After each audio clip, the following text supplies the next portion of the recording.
There's news in the NFL today, and it's time to break it down in the only way we know how.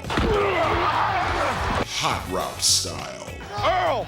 Johnny! With our spin on football headlines with a mix of frozen tundras. Let's be a cold weather team. Neck rolls. Boom! And grass-stained jerseys. The good old-fashioned guts was probably the biggest difference in the game.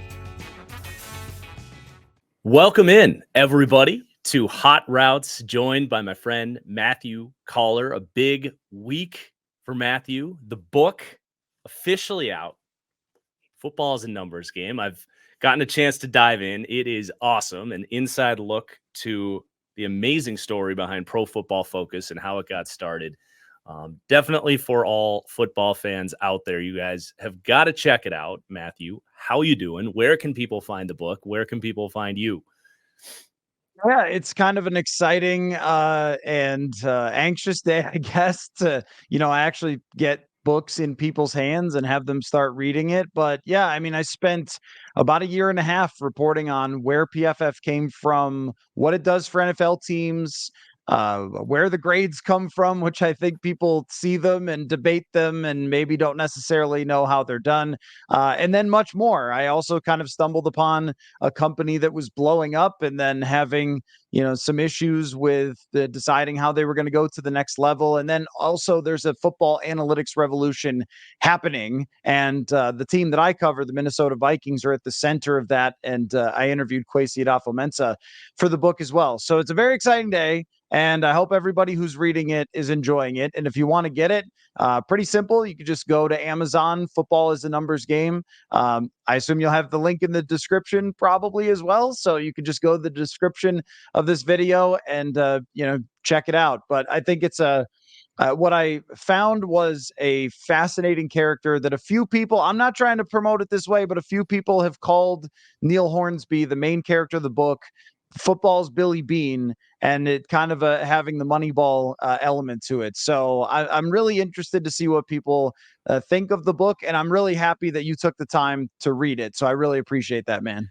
Yeah, absolutely. I'm super into it. I mean, not to spoil too much, but like the fact that this whole company that is just taking over the NFL really in a way that a lot of fans don't even realize how much teams are using the data and using their tools, started on an NFL message board in Europe with I can't even imagine there was that many people on like this Reddit forum or whatever it would have been, and just kind of coming together as these crazy diehards willing to work for free and then building it up to where it is now. It's a really remarkable story. So I've thoroughly enjoyed it. And in honor of the book today, one of our topics is going to be the Hot Routes Book Club, where we're going to talk as well about some of our favorite football reads that have inspired our minds. But I do want to start off with a popularly suggested topic for the show, the Way Too Early Awards Show. And by the way, we're not live here today. I should note that. We are going to do this as a YouTube premiere, so we might see your comments, but not like normal where we can react to some of your live comments. But we had to record this early because I'm going to see the Twins playoff game this afternoon, which, as we both know, Matthew, can only end in colossal disaster some way or another. But yeah, we're just going to go down the board. And I went about this, I don't know about you, I went about this as a predictive nature, not so much like who's the MVP of the first 4 weeks. Is that how you did it as well? I had the same exact thought of trying to figure out like who will get the MVP at the end, not just the MVP of the first 4 weeks, which, the NFL used to be so perfectly divided into quarters that you could do that sort of thing. And now I feel like it's, after one quarter of the season, sort of like 4.215 or whatever percent of the season. So instead of doing the 4 point whatever percent awards, we'll try to figure out who, based on the early returns, is going to win these awards. Yep. So let's start with the MVP. And I've got right now, my front runner to win the award is Josh Allen, who has responded incredibly well. And I'm a little bit, talking calling back last week, basically, when I didn't even have him as a top 10 quarterback, kind of writing off the 2 weeks after the Jets debacle, where I was like, yeah, they're playing the Raiders and the Commanders, like whatever. But to do what he did last week against the Buffalo Bills, I think justified a lot of those big performances week 2, week 3, where I think this guy has really, really settled back in after just that crazy Monday Night Football debacle that we saw. But he's been pretty much perfect, man. And when he's on, it's truly unbelievable how talented this guy is, because he's kind of added this element now with Dalton Kincaid and Cook and some of these more short passing game elements where he's able to beat you any way or another. And the Dolphins just had no answers, just as the Raiders and Commanders didn't the weeks before. So I think he's playing the best quarterback in the NFL right now.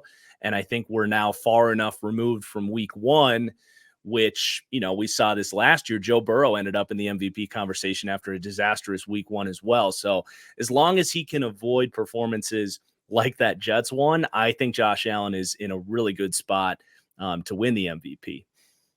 I think that's why when we did our reaction to week 1, we purposefully went over the top with our reactions because we know how silly that is. And, we're always evaluating our takes from week to week. And, hey, were we right about this? Were we wrong about this?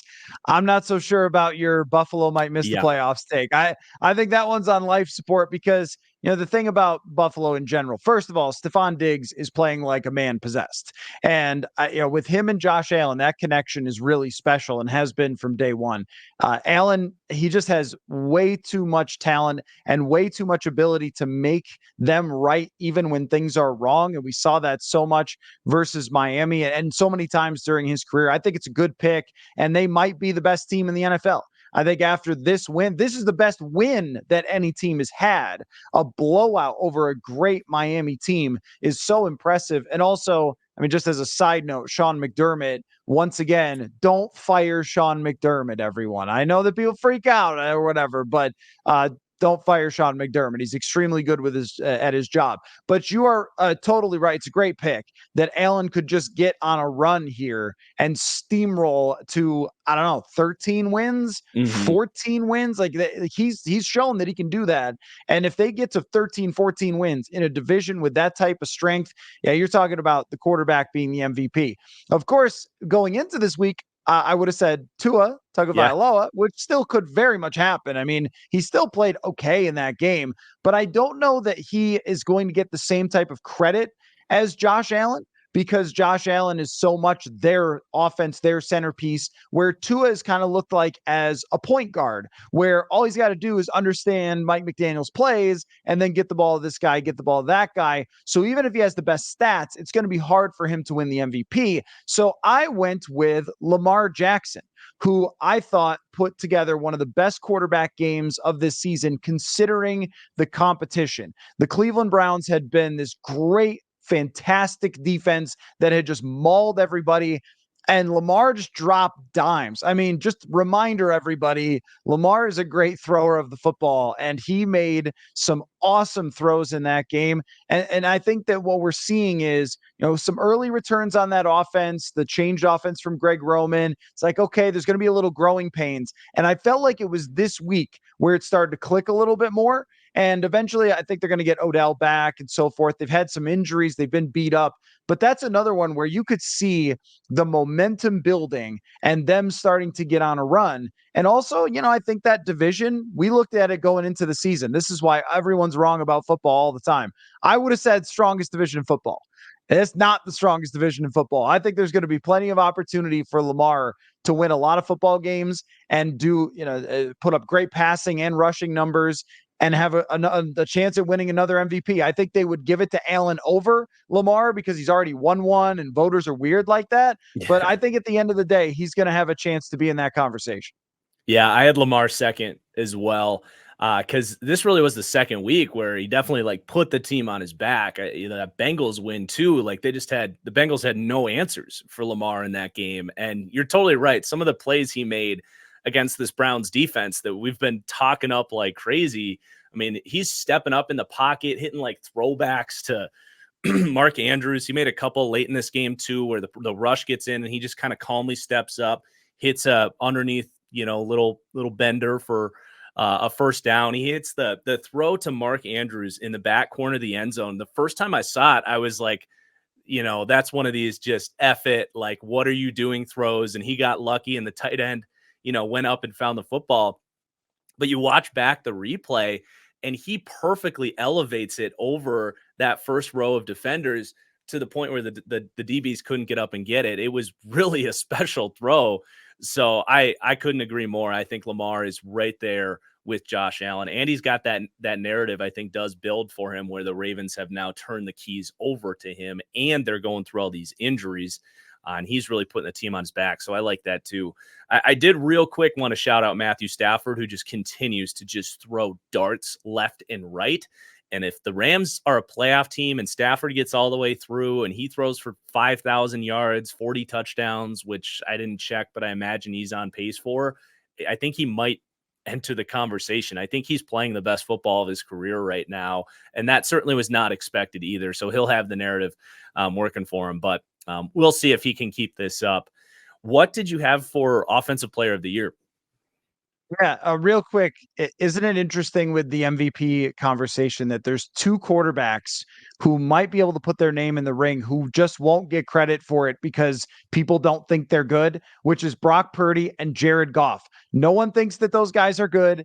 And because they never have thought they're good, Detroit, if they win 13 games and Jared Goff puts up great numbers, or Brock Purdy, who we're all just going to give Kyle Shanahan the MVP to, but if their names were different or their coaches were different, I think that they would get into that discussion based on what they've done. Yeah, but if Brock really Purdy's count coach, out Patrick Mahomes because he's Patrick Mahomes. No, we can't count out Mahomes. We cannot. That might be a little recency bias after an up and down week this week for sure.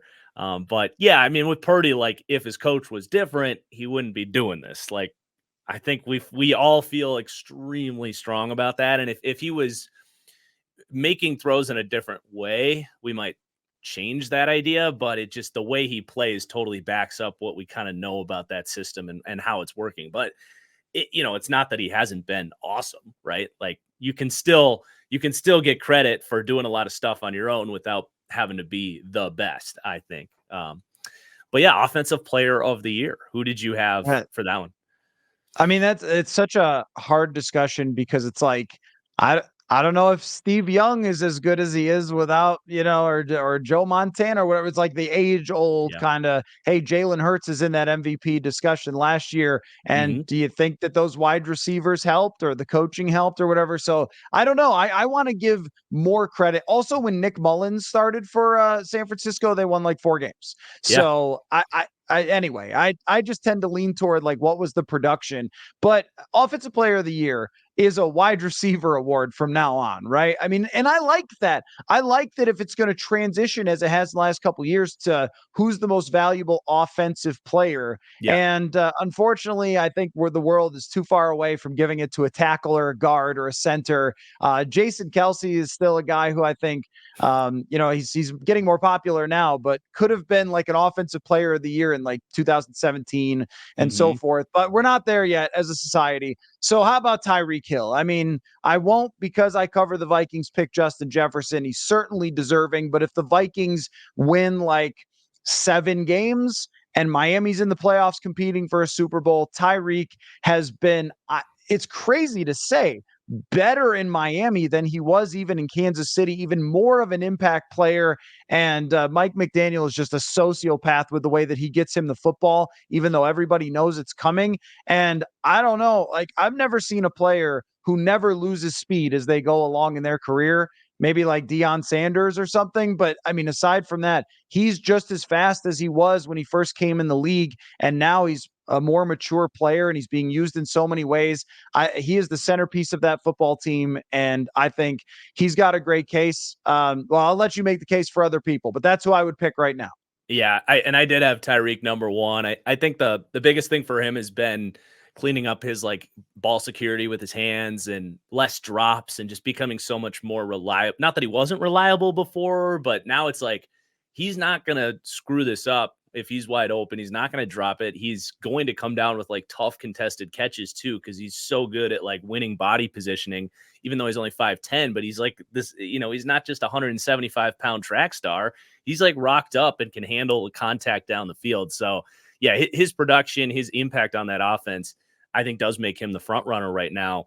But you said it's a wide receiver award, and I agree, but one guy that, if you're going to give it to a different position, how about the guy that's not just the best running back in the NFL right now, but also like a damn good wide receiver, and that's Christian McCaffrey. I mean, some of the runs he's had this year, bouncing off defenders, taking runs to the house, his just, reliability within that run game. I think he's like 100. I think I checked. It was like he's either 90 or 110 rushing yards ahead of the next back down. But that's all great. And being the best running back in the NFL is going to put you in this conversation. But his ability to flex out in the slot, and I don't know, is there a better slot receiver in the NFL? Maybe Amon-Ra St. Brown, Cooper Kupp. Like, he's up there in that conversation in terms of route running, ability to win tough catches. And then you add on to the fact that brings a mismatch element to the offense. He has unlocked this 49ers offense in a way that I don't think even defenders of that Christian McCaffrey trade could have imagined. So I think he's right up there with Tyreek Hill. Even if I do agree with you that it's a wide receiver award, McCaffrey's ability to be a receiver, I think, puts him into that conversation. I love that pick. And the thing about running backs is we've swung too far. We're talking about football analytics and everything else. We've swung too far in talking about them as if their play doesn't matter. I mean, okay, so a lot of them are not good ideas to pay. Like Delvin Cook, for example. I mean, you look how that contract worked out, how he's played for the Jets so far. That was not a good player to pay with the workload he'd had and so forth. When they did it, you could have foreseen a fall off and everything else. The production of your running back is massively important to having a great offense. And the fact that he can really be that dual threat. I mean, when we talk about dual threat running backs, every running back who comes out in the draft who they're going to draft high, they always say, this guy could play wide receiver. And I'm like, I don't know. I don't think so. And with Christian McCaffrey, maybe it's because his dad's Ed McCaffrey. This dude can run routes. He can line up absolutely anywhere. Every time you hear these silly cliches, like he's more of a weapon than a running back, and then they just hand the ball off to him like up the middle. That's actually true of Christian McCaffrey, that he could have a designation of being just a weapon for that offense and is so much more valuable. He falls into the category of a Marshall Faulk, an Eric Metcalf, if you want to go way back, of guys who can do so much more. And he is such a rarity that I think opposing defenses truly don't know what to do with him. I mean, their blocking is great, but I mean, finally getting him to 100% health, where he can have a full season in a great system with a real team. And you are seeing Falk-like production, and Falk was an MVP. So I think that offensive player of the year, was he an MVP? He must have been offensive player of the year. He should have been. I don't know. Was he an MVP? I feel like running backs always used to win MVP. I will check that real quick. I feel like he should have been if he wasn't. But anyway, the whole point being that I think that race between like Tyreek and him, Justin Jefferson, is going to be extremely tight. McCaffrey's got a great chance for it. The only thing might be that when you have Deebo Samuel, Brandon Ayuk, George Kittle, it might like get a little bit sort of spread out of how people view that offense, but he's been incredible for them. And look, I criticized that trade when they did it. I thought, you're really trading for a running back when you guys have made like Raheem Mostert into a great running back? Yeah. Wrong. I was wrong. I'll trust Kyle Shanahan with everything from now on, except for drafting quarterbacks third overall. Well, I don't know about everything. I mean, they've burned like every third round pick they've had in the last 3 years, like literally on fire. Marshall Faulk won 3 consecutive offensive players of the year, 99 through 01, and 1 MVP in 2000. So there you go. Okay, this next one's there you go. This next one's extremely difficult. Defensive player of the year. Trying to predict this one this year, it is fun, but it's basically impossible. I mean, I don't know about you, but there's like 4 front runners right now, maybe 3 above Nick Bosa, who's also having another incredible year. But Myles Garrett, Micah Parsons, and TJ Watt are on this like complete marathon sprint to see who can put up the best production this year. And trying to pick one's really difficult. I went with Myles Garrett just because when you kind of sort through all the different things like pass rush win rate, sacks, pressures, hits, total pass rush snaps, he's got about similar production as the other guys with like 30 or 40 less pass rush snaps. So like his efficiency is just a little bit ahead of everybody. That's Myles Garrett. But Micah Parsons is literally right at his hip pocket. TJ Watt's right behind him. And, Nick Bosa as well, they've been in all these blowouts. So I think there's been a little bit less opportunity for, I think his snap count. I didn't double check this, but I would imagine his snap count he's actually up there in terms of snap counts. He only has 1 sack this year. His PFF grade is insane, but he only has the 1 sack. So he's probably a little bit behind the other 3, but I could easily see him, getting those sacks to come in. Do you remember a time where there was this many truly elite pass rushers in there in the NFL? Like this feels like when there was Von Miller and Khalil Mack at the same time, there's like 4 of them now. I mean, it's incredible. And to your question, yeah, I mean, I don't know. Like when I was growing up, there was quite a few. There was like, Derek Thomas and Reggie White and Bruce Smith. So they had some werewolves when I was growing up. But I mean, this feels like every person who is a great athlete growing up and is like fairly tall, they just said, you're going to be an edge rusher. So start putting on weight, start working on your bend. Like that's what you're going to be. And no one wants to be an offensive lineman anymore. Some of these guys are tight end size, and yet like maybe they would have been receivers and they growing up, but they're chasing the passer. They're that athletic. When you see videos of Myles Garrett like dunking a basketball through his legs, like that's the guy you got to block on Sunday. Yep. Good luck to you.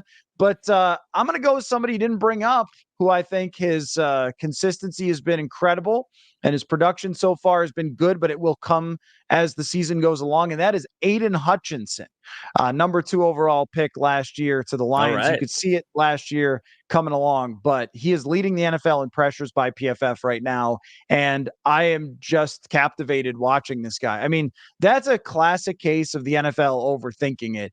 He had great athletic numbers. It wasn't like Trayvon Walker was wildly athletic and Aiden Hutchinson, couldn't, run a 4.5 or something or 4.8 or whatever. I mean, he had everything, including the production in Michigan, and it's really showing up with the Detroit Lions.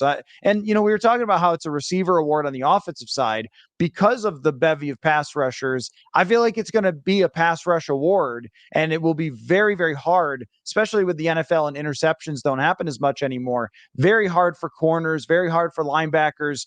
It's pretty much going to be a defensive line award here. So I'm going to go with Hutchinson so far because I don't think that train is stopping. Yeah, that was pretty wild that the Lions did that. It's not like when the Raiders took Clelin Ferrell over, Gary and Brian Burns and Josh Allen, which was another colossal disaster. But yeah, he's freaking awesome, and he's the identity of that defense in a big way. All right, offensive rookie of the year. This is harder than I thought it would be through 4 weeks. Even after week 2, I was like, yeah, this is Bijan's award. He's going to run away with this. I am still going to pick Bijan because even last week, it's not like it was a big rushing game for Atlanta, but Desmond Ridder was so absolutely putrid in that game. The only way they could move the ball was dumping it down to Bijan, and he makes a guy miss and somehow gets the first down. Like God knows how many points they'd have without him in that game. I still think the talent and inside that offense, that is still a great fit for him, even if they're going through it offensively at the moment.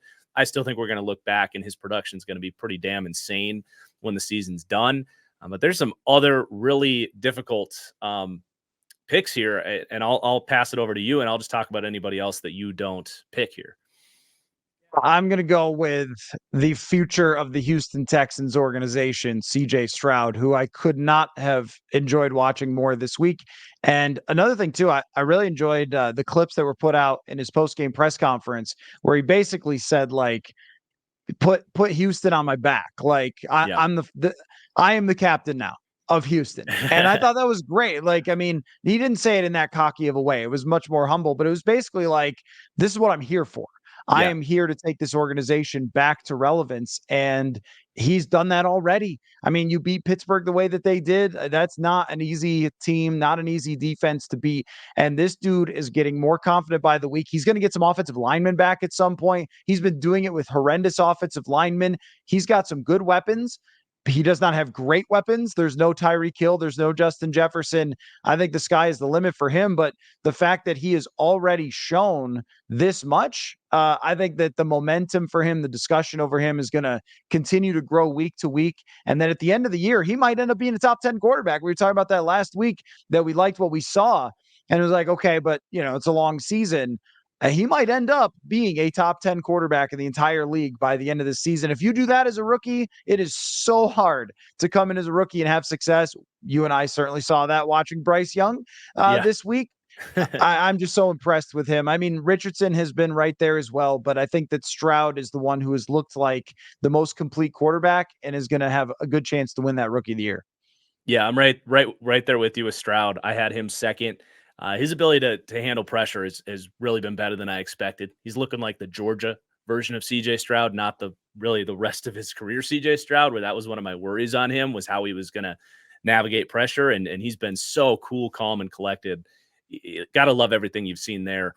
I had Anthony Richardson as well. Thought he played phenomenal last week. His traits are insane. And then I know Cooper Kupp's coming back this week, so this one's tough, but Puka Nacua, man, holy hell, his production is insane, and he's coming down with tough catches. I mean, I don't think this is going to keep up. I had him as a sell candidate when we did fantasy players a couple weeks ago. They very much use him in a similar way that they use Cooper Kupp, so it's going to be tough for him to keep that up, but if Kupp can't stay healthy or whatever, and Puka Nacua ends up with 120 catches, 1,400 yards, and 9 touchdowns, he might run away with this award with how his production has been right now. So you got to shout him out. All right, let's finish this up with Defensive Rookie of the Year. I had Jalen Carter, one of the most productive pass rushing rookies out of this class. I will say a lot of his production came week 1 against some day 3 rookies against the Patriots, but he's still been very good after that. But I think that gap is closing with how Brian Branch is playing with Detroit, and then Devin Witherspoon bursting out of the scene Monday night. The number 5 overall pick for the Seattle Seahawks looks every bit as good as advertised. Yeah, I mean, those were my 2 guys, and a couple other ones to throw out there was Brian Branch, who, I never really understood what happened there. The Lions had some weird draft picks, including Jahmyr Gibbs. Yep. Don't really get that one. I understood Jack Campbell much more, but getting Branch to me was almost like getting a first rounder. And that sounds like I'm a general manager trying to sell something, but truly, like, his talent did not match up in my mind with where he was drafted. I thought he was a first round pick, and he's shown it right away. Christian Gonzalez has also been fantastic for New England. No one is going to pay attention to Christian Gonzalez because New England is terrible and they have no future. So that's unfortunate for him. But the Lions here are going to, I think, based on what I've seen so far, continue to win games and continue to get more attention is one of the great stories in football of how they've gone from being so irrelevant, so bad, that I think somebody like Branch can get attention. But I think you nailed. I mean, Jalen Carter, just give the Philadelphia Eagles everything they want. NFL, you trade down and they still get Devontae Smith. There's a great pick for them. You just let Jalen Carter drop because of a terrible sounding incident with him off the field, but that didn't change that he was probably the best player in the whole draft. It was just completely absurd. So, hey, and don't count out Will Anderson here. I want to say that with the Texans, everybody questioned their trade, and I totally get that. On draft night, I was like, you know what? YOLO. Like, I love it. Yeah. Like, go for it. This guy's amazing. And at some point, you got to get great players in here. You can't just, sometimes with the front office people, it's like, hey, draft later, don't pay anyone, always get more draft picks. Like, sometimes you got to take a guy that might go to the Hall of Fame. So I think they did that with Will Anderson. I'm not declaring him a Hall of Famer, but he's been fantastic. And I think we'll continue that and start to get more attention as he goes as well. Yeah, I agree. All right, let's move on to our next subject, which is going to be a fun one. I think we try every couple weeks to deviate from the football, divey analysis sometimes. And in honor of your book this week, let's discuss some of the more influential books that we have read throughout our careers. I want to pass this off to you to start. Well, my book that's coming out today, which you can get on Amazon. No, I'm just kidding. I hope it ends up in this category, but there's two that came to mind for me that when I read them, I felt like my understanding of the world was changed. And one of them is Making of a Quarterback by Bruce Feldman. Just tremendous insight. He goes kind of behind the scenes at a quarterback camp, and the whole book is essentially about the universe's search for the 20 human beings on earth who can be good at playing quarterback, right? And when you see a Dorian Thompson Robinson or an Aiden O'Connell, and you just go, these guys are unbelievably talented human beings, and look at them look like, totally in over their heads. How is it that Kirk Cousins, a 4th-round draft pick, can be the leader in passing in the NFL, right? Like, how does this even happen? And so there's this incredible dive into the search from, college and the recruiting and quarterback gurus and how that industry has blown up. And he's got great stories about quarterback gurus, how they got started, what they do, how some of them are kind of scammy and some of them are kind of legit, and how basically, parents are now putting their kids into the quarterback factory at this point. So it's so interesting. And some of the players that are talked about there are sort of like getting to the point where they're in the league and so forth. Now, the other one to me is Smart Football by Chris Brown. It's just, X's and O's, but in a narrative style, so you really can understand it. So it really resonates, because if you read an X's and O's football book, and I'm sure you have, and I have, it's thick and it's tough. You got to be like, wait, what? So now you do this with the safety, whatever else. Yeah. And he went through innovations in the game. I would also shout out Doug Farrar's Genius of Desperation. Similar sort of concept, where he went through the innovations throughout history to chasing the origin stories of all sorts of things that we know, from Bill Walsh to different defensive schemes and things like that, Dick LeBeau and whatever. These books taking you kind of behind the history of some of these things and how they work in a narrative fashion is something that really resonates and sticks with me. And I think anybody who likes football would enjoy them. You don't have to be like a tape grinding freako to understand, what the lessons are that are coming from those books. So there's 3 for me that I absolutely love. All right. I'll have to check out those last 2. I have not heard of them yet, so I will definitely get them on order now, because those are like right up my alley. The first one I had was Gridiron Genius by Michael Lombardi. It's just a very insightful look at a guy that has really been through his full football journey for the most part. Now, Michael Lombardi is now, I want to say, still with the Ringer, or is he over at the Athletic now? I should probably know that, but anyway, he's on the media side of things now, but he came up through Bill Walsh, was where he got his start with San Francisco. And then, he kind of saw through that dynasty and went to work for Bill Belichick in New England. So this whole book is about his stories. He was the general manager of the Patriots for the majority of their dynasty there. And he goes through a combination of different things he learned about leadership from 2 of the most innovative minds in the league, really. Bill Walsh kind of came in with his own way of doing things. He tells a great story about how they found Charles Haley, their Hall of Fame pass rusher, and how he was really just drafting off of certain measurables, which nowadays is, commonplace. But they were like, really, you want to take this guy out of, I don't know, it was like Sacramento State, or he was like some small school guy, and he was like, no, this guy could be perfect for my system. And he came in and had an incredible impact on that dynasty. But then he goes into Bill Belichick and how he team built and really valued like football character being all about like how much like do you love football and how much time are you going to put into this team, and kind of taking influences from the Miracle team, the hockey team. And, we're trying to find the right guys not the best guys necessarily. So just a very insightful look from someone that, there's very few people more equipped to tell the story of how two of the best dynasties in the NFL came to be. So definitely suggest that one for people. Another one that we both wanted to talk about was The Quarterback Whisperer by Bruce Arians, which is just a combination of, it teaches you a lot about quarterbacking and what coaches look for and what matters.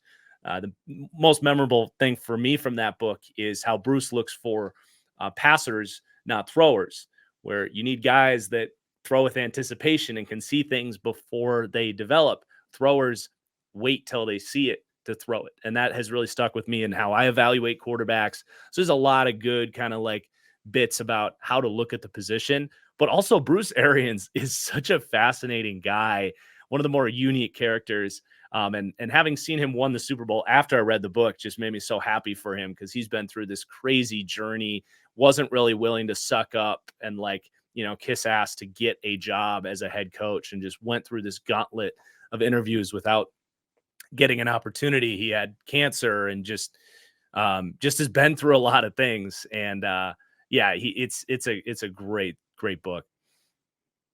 I mean, how many people had an up close view of Peyton Manning, Ben Roethlisberger, Carson Palmer? I mean, it's just remarkable stories about those guys. But also, you mentioned Bruce's backstory himself, kind of a guy who had to fight his way up in football to where he was, had to kind of earn every piece of it along the way. And his journey is interesting. But I'll tell you, my favorite anecdote from that was him talking about Kelly Holcomb, where he was talking about why he would just die for Kelly Holcomb and why he just loved him so much. And there's so many journeyman quarterbacks who kind of come and go that we go, that guy, whatever. Kelly Holcomb, certainly one of them. Then, memorable for a single playoff game that he lost. But to sort of see what he saw through his eyes of somebody that most people would just completely overlook. Like, you couldn't miss it with Carson Palmer or Peyton Manning of what made them great, even though the anecdotes are good. But with Kelly Holcomb, to get his perspective on how you view that a guy has heart, which is a big deal. Like, I know analytics, whatever and everything else, but like having heart as a quarterback, boy, when you see one who doesn't have it, you certainly know it, just like this. And to talk about how he identified that in Kelly Holcomb was super cool. So there's a ton of great stories from that book. Definitely one of my favorites, and one that I learned the most about quarterback play from. Agreed. Okay, back to the football talk. This one was your idea. I want you to introduce it. I wish that I had a Houston Texans hat to put on. World champion on the side, 2025 Houston Texans. Your audience will grow annoyed with how obsessed I am with the Houston Texans throughout this season, because this is the story of NFL teams and how they get built. That we think that a team is a total disaster and that they should be put in the USFL, and that their management's a joke, their coaching is a joke, and et cetera, et cetera, et cetera. They get the right quarterback, they get the right head coach, who is going to get a lot of credit this year, D'Amico Ryans, but I think was a brilliant hire. Also, their offensive coordinator, Bobby Slowick, worked at PFF, by the way. I don't know if people know that. That was in between when he was working for Washington and then moving out to San Francisco. He was actually working at PFF. But anyway, you get the quarterback, you get some players on defense, you get some weapons, you get a head coach who knows what he's doing, you get an offensive system that works for that quarterback. They do not have the talent to win the Super Bowl this year or probably next year, because there's a lot of things to be done there. There's more draft picks. They gave away a high draft pick. They're going to, have to spend cap space and everything else. You got to get all that right. But they've got the bones to be like a Cincinnati in Joe Burrow's second and third years. They have everything that's looking in that direction. So if I'm going to pick a 2025 Super Bowl champion, a team that's not going to win anything this year, but has a great chance for their future, I'm going with Houston. I'm going to go with a team that we have pretty much destroyed throughout the course of this show, the Chicago Bears. I'm going to preach some optimism for the Chicago Bears. You know why? I think you know why. They have right now the number 1 and number 2 pick in what looks like a ridiculous draft class. If they get through this year, stomach it, move on from Eberflus. Let's say Ben Johnson becomes their head coach, and you are getting Caleb Williams plus Marvin Harrison Jr. and DJ Moore. This team could be I don't want to say crazy things, but you know where I'm going. I mean, they could obviously in 2025 be a Super Bowl team, but it could be even sooner than that. I mean, that could be a ridiculous influx of talent. Now, rookies get hype and don't always live up to it, but for a team that is in total despair at the moment, you have some extreme optimism, some light at the end of the tunnel there that kind of speaks for itself. Another team I wanted to highlight was the Indianapolis Colts for a similar reason that you said. Same division there, so it could be very fascinating to see these two teams kind of duke it out. But getting the bones, the quarterback and the coach. I mean, Anthony Richardson, some of the throws he made in that loss against the Rams were special. I mean, there's one where he's stepping up in the pocket. He does almost like the Mahomes dive throw, and it's like this 35-yard bender on a dime. He drills Josh Downs up the seam on a complete fastball. It reminds me of Aroldis Chapman throwing 102 mile an hour heaters back in 2014. He really has that top 3 level arm talent in the NFL, that quick release on top of it. It's like Aaron Rodgers-esque, the way the ball just explodes out of his hands.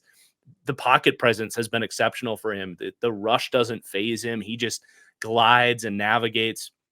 And some of these decisions he's making are with anticipation and not needing to see it be open. He is not, there's this interesting balance that a lot of people keep talking about where he's green, but he's not raw. There's still some stuff for him to clean up, but he clearly understands passing concepts and how to throw into certain tight windows and stuff. He made a beautiful throw at the very end of this game on a tight coverage back shoulder to the tight end. Kylan Cranston didn't wheel it in, but if he makes that catch, I mean, Anthony Richardson just led a ridiculous comeback for the Colts in that game. He was really special. I don't want to come off as anti CJ Stroud, but I was more impressed by Anthony Richardson this week than I was CJ Stroud. And that's saying a lot because Stroud played really well. But that paired with Shane Steichen, who looks like a great head coach. I mean, we saw what he did in Philadelphia last year. Their offense hasn't quite been the same without him.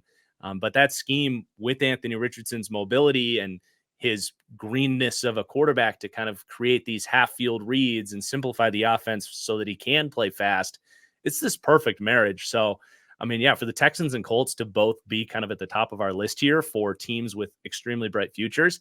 Not to mention you got the Jags and Trevor Lawrence in the AFC South. That division could turn into one of these super divisions that we kind of keep waiting to happen. The AFC West was supposed to be it. The AFC East was supposed to be it. The AFC North was supposed to be it. Maybe the AFC South at the end of the day will walk through this as the super division we've been crowning. Someday. I mean, it's always been a one-team division. But, it's just interesting because sometimes in the NFL, it's the darkest before morning or whatever that saying is.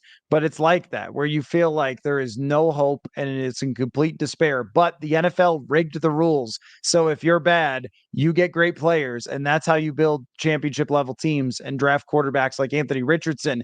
And I just implore people the next draft season to not listen to some of the analysts that are out there. I mean, if Anthony Richardson can't throw, really?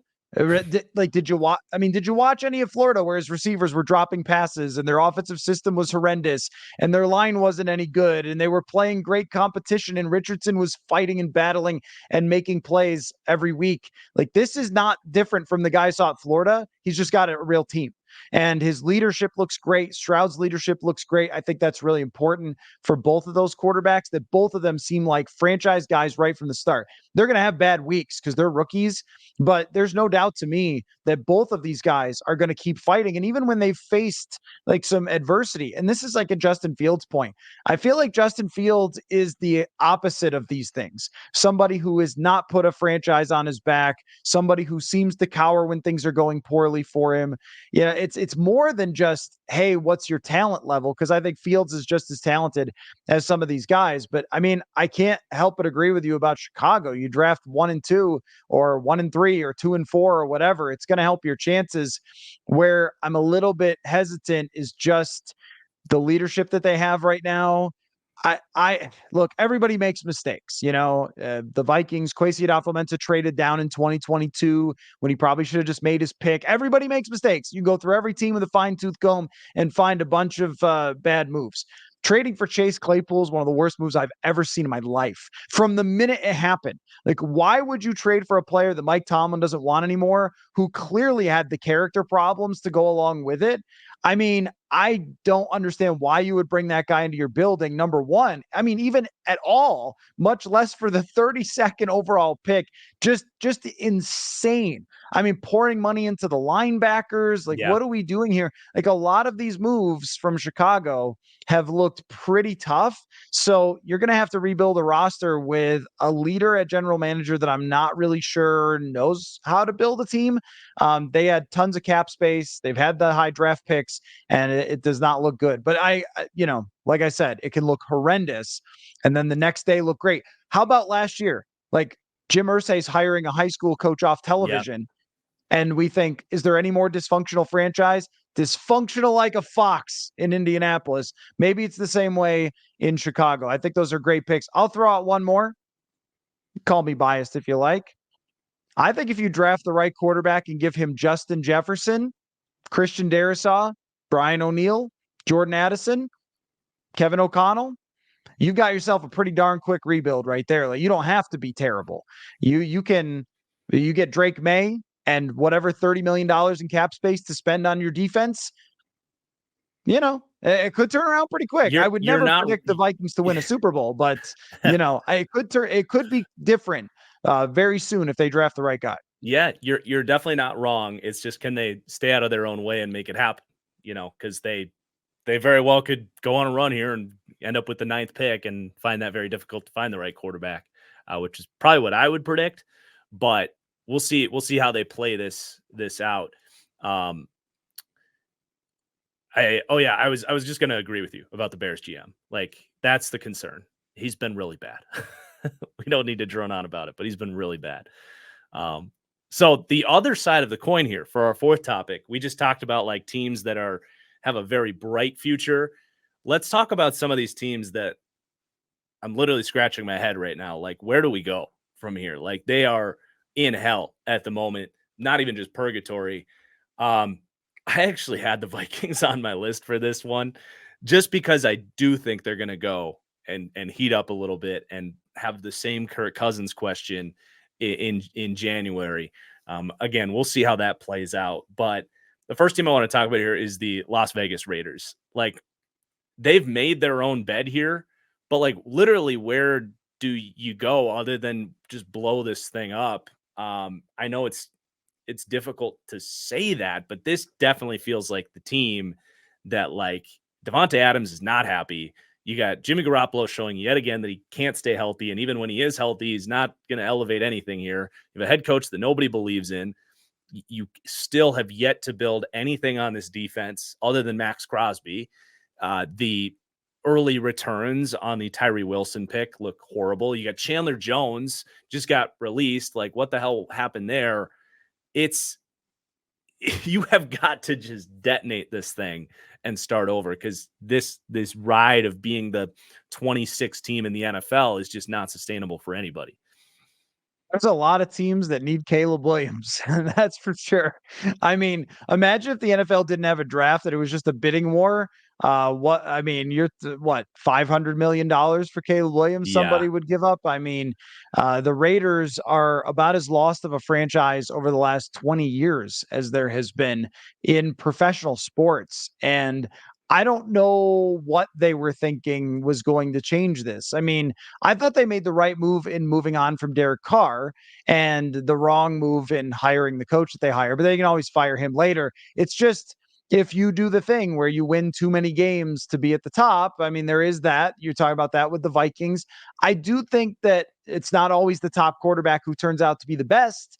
Justin Herbert's the third quarterback. Mahomes is the second. Was Josh Allen the third? It was Sam Darnold that was taken before him. So sometimes we think we know, and it turns out to be quite different. But them with the overall franchise dysfunction, it's harder to see, oh, well, if you just plop a quarterback. See, that's my thing about the Vikings is the franchise is very stable. Yes. I mean, they were number one in the NFLPA survey, and their coach seems stable. And so, the receiver is the best in the world, assuming that they extend him like adults. Like, let's give him his money. What are we doing here? If that happens, you could see it. All right, somebody drops in and they could play good quarterback, and there you go. It's harder to see with the Raiders because they are just floundering at the moment. And also, there's so many people competing for these same quarterbacks that might be set up better. I will say, though, that the bottom of the barrel to me, I have no idea what you're doing, where you're going, how you're going to get there, is the New York Football Giants, who decided 2 games against Ed Donatell's horrendous defensive scheme were enough to pay top dollar for Daniel Jones.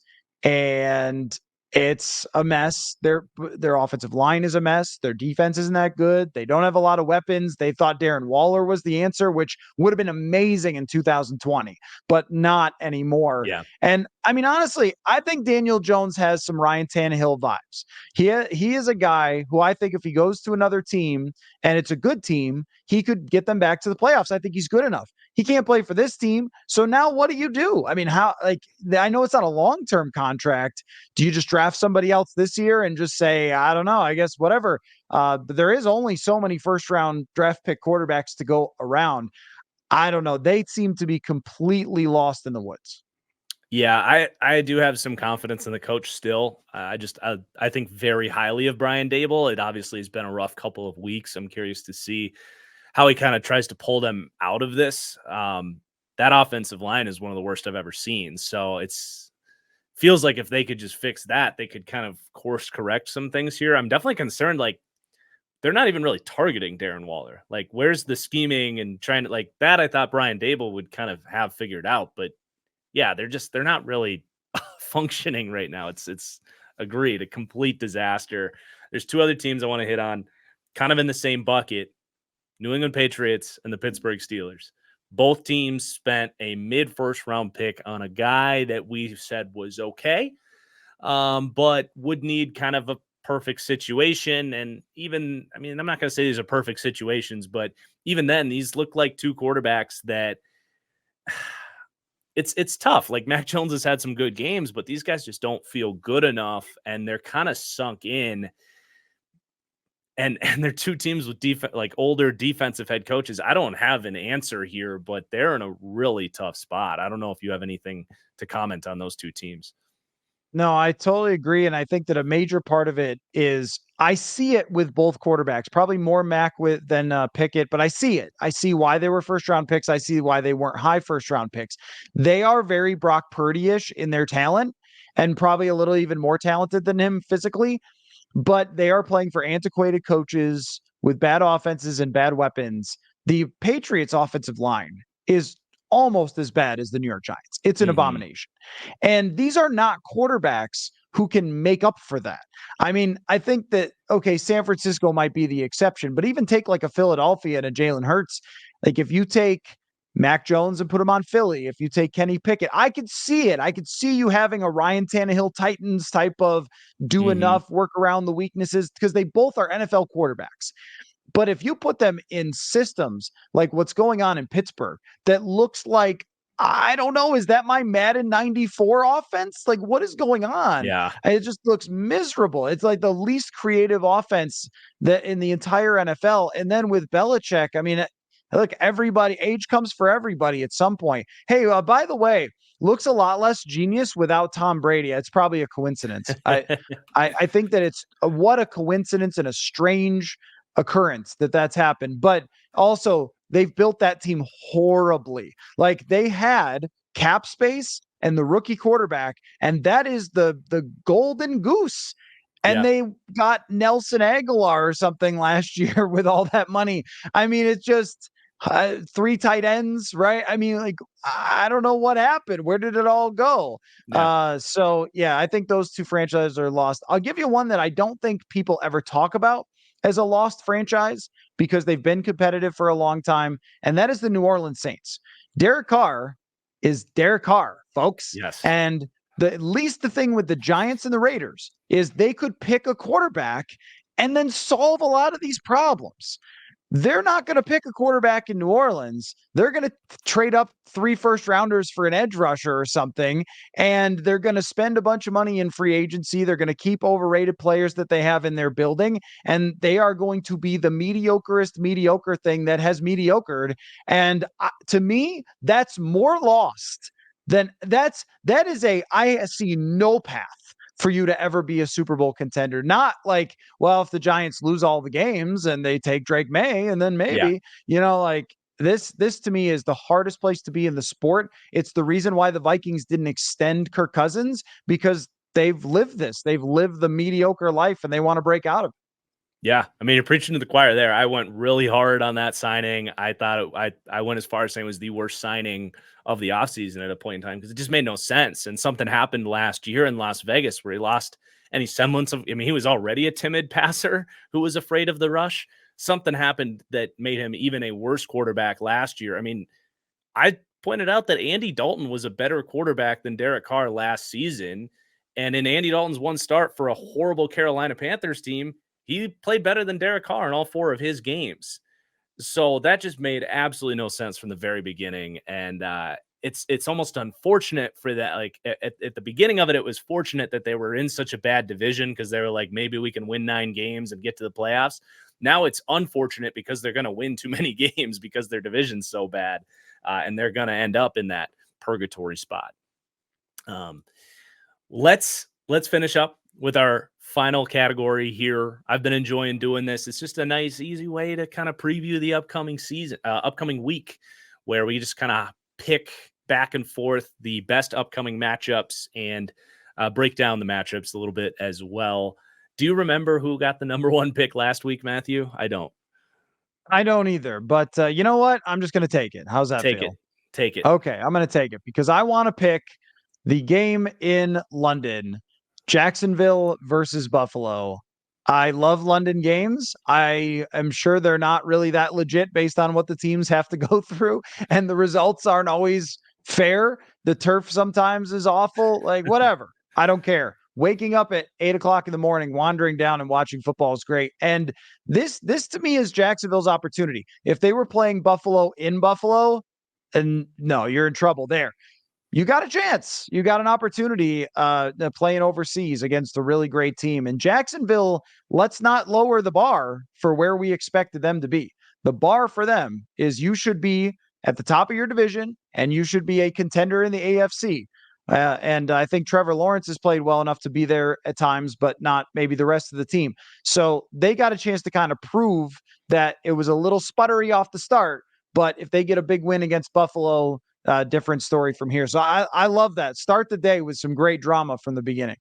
Gotta love starting the day early like that. But I will hit you back with what you've said to me and say, reach on that one, because Sunday Night Football is Cowboys-Niners, which is 2 of the best teams in the NFL, period. The 2 best teams in the NFL. Eagles are right there too, of course. But, I mean, these 2 defenses getting after each other, these 2 quarterbacks being tested against those defenses. I mean, I can't wait to see what Brock Purdy, kind of forced into a more theoretically forced into a more challenging game script. What kind of answers does he have within this offense? And then Dak Prescott going, big game for him.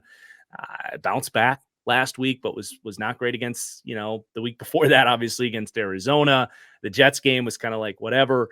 So just, I mean, huge statement games for these 2 teams. Very well could end up like deciding who wins the NFC at the end of the day, because I mean, especially having to go to San Francisco for Dallas is definitely not going to be very friendly. I think a little bit less of AT&T Stadium as a home field advantage. But if Dallas wants a chance to go to the Super Bowl, I mean, this is your chance to take the 1 seed in the division, announce that you can actually beat this Niners team that has completely had their number. I don't see a better game on the slate. I also get another pick here, and it does drop off after that. Obviously, I'm taking Bears Commanders Thursday night. No, that sucks. That's terrible. But screw it. I'll go hometown Chiefs Vikings. It's gonna be a fun game, man. I think the Vikings are a much better team than a 1-3 football team. I think US Bank is quietly one of the hardest places to play in the NFL. The Chiefs have had some blowout wins. They've had some closer games against teams that they should be beating by a larger number. I think the Vikings are going to be kind of playing with their backs against the wall a little bit. Maybe Taylor Swift will be in the building. I don't know. I'm going to be at this game. I am super excited. I think it's going to be a big matchup. I mean, especially for the Vikings. Like, I don't think they are necessarily going to get killed in this game. Yeah, I think so too. And when it's Justin Jefferson on the fast track, yeah, I mean, the Vikings only play in close games, and sometimes it's hideous and sometimes it's incredible, but they only play in close games. So Exactly. this could be one that's back and forth. And I also think Kansas City is just more human. They're still great, but they're more touchable than they were before. They could lose a game like this if they don't slow down Justin Jefferson. And I'm also really interested to see Brian Flores versus Andy Reid. I mean, Flores last week, his defense really showed up. Is Kansas City going to kind of take from the Chargers playbook? Are they going to try to hit some deep shots against those blitzes and so forth? So that will be very, very interesting. And I agree with you about the 1-3. Like, they are 1-3, and you are what your record says you are. But team strength, they have the wide receiver, they have the quarterback, they have the home field advantage to put up points against Kansas City. I don't know who to draft after this. This is a terrible slate after that. I'm like trying to talk I didn't myself realize. into like Tennessee at Indianapolis. Yeah. Like, I don't know. I mean, it is bad. How about I got it. Philadelphia, Los Angeles, the Eagles Yep. at Los Angeles. People still don't buy into the Eagles. I understand why. None of their wins have been all that impressive. Go out to LA, beat an LA team that's fighting hard this year and has great quarterback play, and maybe we'll be a little more impressed. I mean, no matter how you get to 5-0, if that's what you do, you're a good team. So I'll take that one. But we got to end the draft there. There is nothing left on this slate after that. I mean, you mentioned it, like the Monday night game, Green Bay at Vegas. Oh my gosh. Why? I mean, I'm New York obviously and Denver? Why? Yeah. I'm obviously fascinated to see if Jordan Love can bounce back. Not that he was horrible against Detroit, but that's obviously an opportunity to kind of get things moving forward again, as it kind of felt like it was after the Saints game. I mean, Texans Falcons is you get to watch CJ Stroud against a bad defense. Yeah, no, I didn't realize how bad this slate was this week, but I guess just enjoy those primetime games. It's good that they're on when they're on because we get to focus on those. But this was a ton of fun, Matthew. Before we get out of here, everybody. Number one, make sure you follow the Purple Insider podcast. That link is in the description below. But above that, get the book. It is it gets the TFG book club stamp on this channel from where I'm at so far. Anything else you want to say before we get out of here, Matthew? No, I appreciate you taking the time to read it, and anybody who does would love to hear feedback from any of your audience who gets a copy, and I really appreciate it. And this is fun, man. I'm really glad that we got together and decided to do this each week. I look forward to it, and excited to see what happens again this week. Absolutely. All right. Thank you, Matthew. Thank you, everybody, for watching. Peace out.